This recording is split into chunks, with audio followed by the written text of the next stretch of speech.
Καλησπέρα σε όλα τα παιδιά στην Proventus Academy, στους μελλοντικούς επιχειρηματίες. Λοιπόν, σήμερα θα συζητήσουμε κάτι που είναι ουσιαστικά θεμελιώδης και που βλέπουμε ότι γίνεται σε μεγάλο και έντονο βαθμό. Τι είναι αυτό? Έξω στην αγορά εργασίας συνειδητοποιούμε ότι υπάρχουν πολλοί αυτοαπασχολούμενοι, σε διαφορά με τους επιχειρηματίες. Άρα, μην είστε αυτοαπασχολούμενοι, να είστε επιχειρηματίες.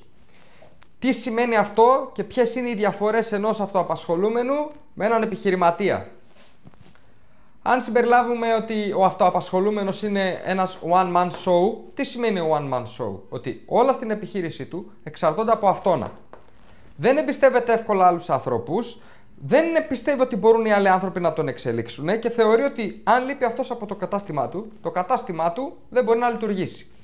Αυτό το πράγμα του κόβει την ανάπτυξη. Θα εξηγήσουμε λίγο παρακάτω τι ακριβώς σημαίνει αυτό.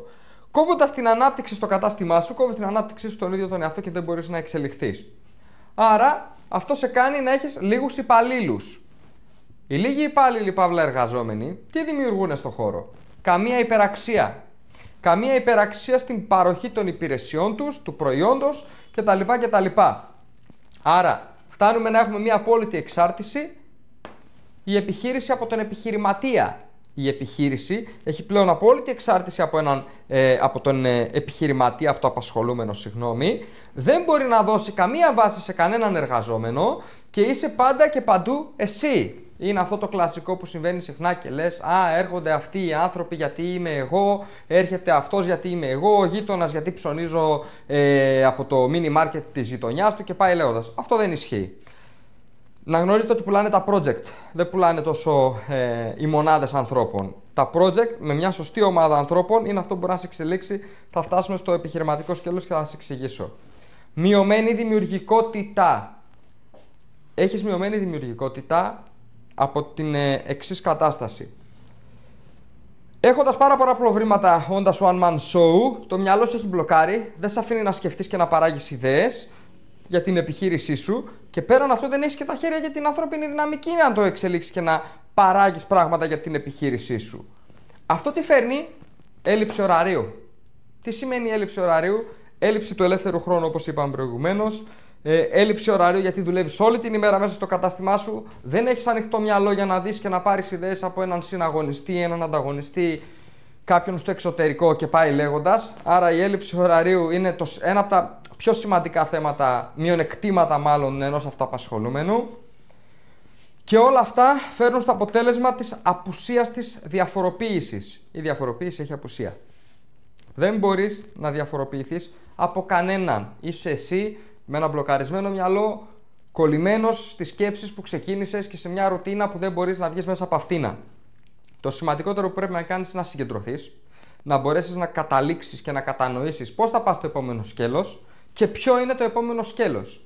Το να γίνεις επιχειρηματίας από αυτοαπασχολούμενος. Τι διαφορά έχει ο επιχειρηματίας από έναν αυτοαπασχολούμενο? Δίνει υπεραξία στην επιχείρησή του μέσω δομών και διαδικασιών. Δημιουργεί μια δομή, ένα στρατηγικό πλάνο, δημιουργεί τις διαδικασίες και αυτό το πράγμα του φέρνει πίσω υπεραξία.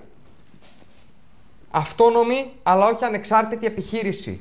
Μέσω των δομών και των διαδικασιών που δημιουργεί, μπορεί να κάνει την επιχείρησή του αυτόνομη αλλά όχι ανεξάρτητη.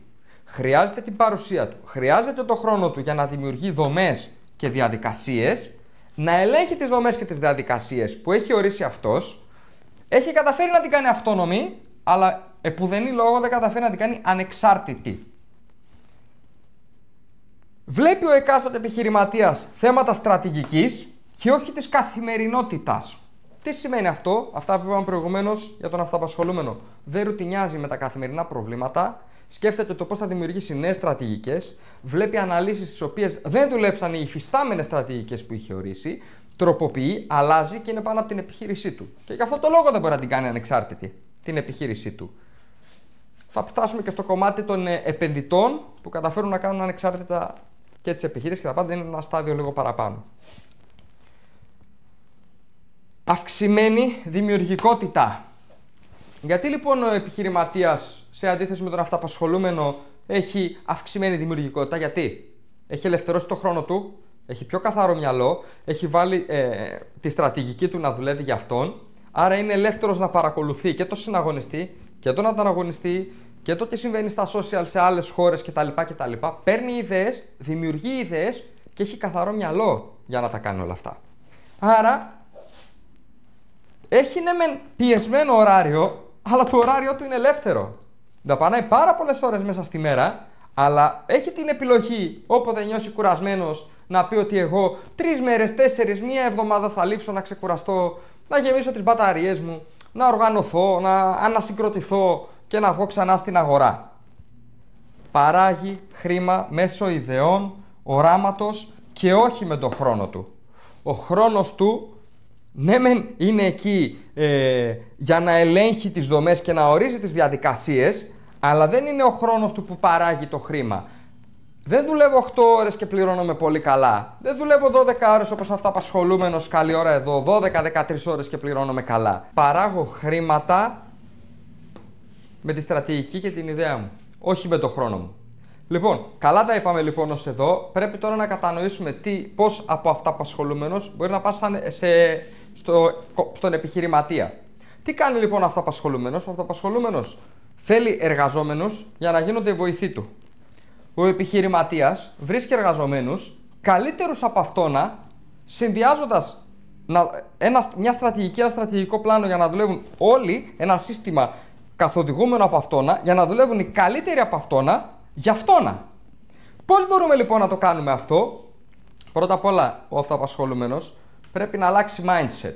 Πρέπει να κατανοήσει το πώς σκέφτεται ο επιχειρηματίας. Αν δεν κατανοήσεις πώς σκέφτεται ο επιχειρηματίας, δεν μπορείς να γίνεις ο επιχειρηματίας, κατά κύριο λόγο. Πρέπει δηλαδή να βρεις και να προσλάβεις ανθρώπους οι οποίοι έχουν διαφορετικό χαρακτήρα και διαφορετικές ικανότητες.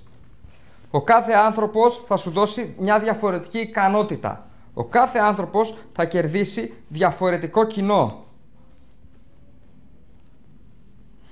Εμείς πρέπει να βρούμε τους κατάλληλους ανθρώπους, να τους βάλουμε να δουλεύουν για εμάς, να μπορέσουμε να αποσυμφορούμε σιγά σιγά το χρόνο μας και όλα τα άλλα θα έρθουν μόνα τους. Το μόνο πράγμα που έχεις να κάνεις είναι να εμπιστευτείς τους ανθρώπους, να βρεις τους ανθρώπους και αν δεν σου κάνουν στην τελική οι άνθρωποι, δεν φταίει η στρατηγική, φταίνε οι άνθρωποι. Άρα αντικαθιστούμε τους ανθρώπους. Η στρατηγική παραμένει η ίδια.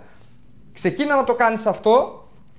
Πες μας τι διαφορές αντιλαμβάνεσαι, τι βλέπεις, τι φοβάσαι και θα συζητήσουμε τα υπόλοιπα στο chat.